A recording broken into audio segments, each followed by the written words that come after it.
All right, so the last one here, Congress and the Four Faces of China Baiting in 2023. So this article is from Blaze Malley at Responsible Statecraft, and it's basically just about the huge number of anti-China legislation that was introduced in Congress.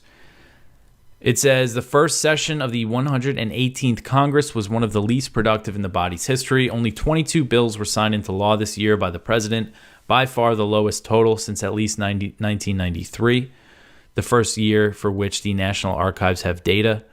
Despite the slow year, members nonetheless found time to introduce an abundance of bills related to the threat of China, which was the focus of hearings in committees ranging from financial services to the Judiciary Committee, and of legislation concerning everything from fentanyl distribution to TikTok. China is the new big boogeyman in Washington, D.C. So in 2023, members introduced 616 pieces of legislation that contains a variation of the word China, more than 3.5 for every day that Congress was in session on average. So one of the few things that Congress did this year was form this new committee on China, and this is in the House, and it's headed by Representative Mike Gallagher. Huge China hawk.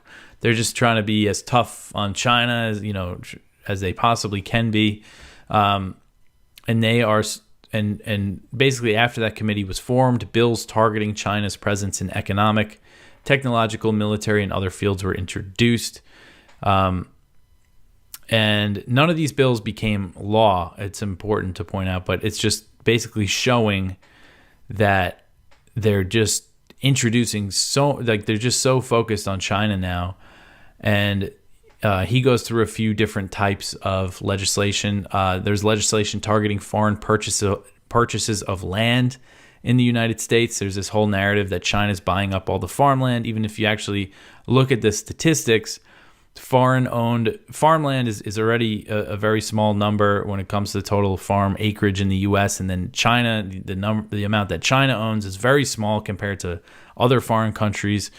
There's also bills that discourage diplomacy, others that increase the chance of war by just changing policies that there's really no need to change them. Little things like changing the name of the de facto embassy in Taiwan just to, annoy China, basically.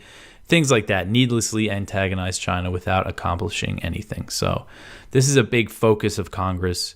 And we see the Pentagon, other U.S. government agencies say, their official documents say that China is the number one threat to the United States and Russia is number two.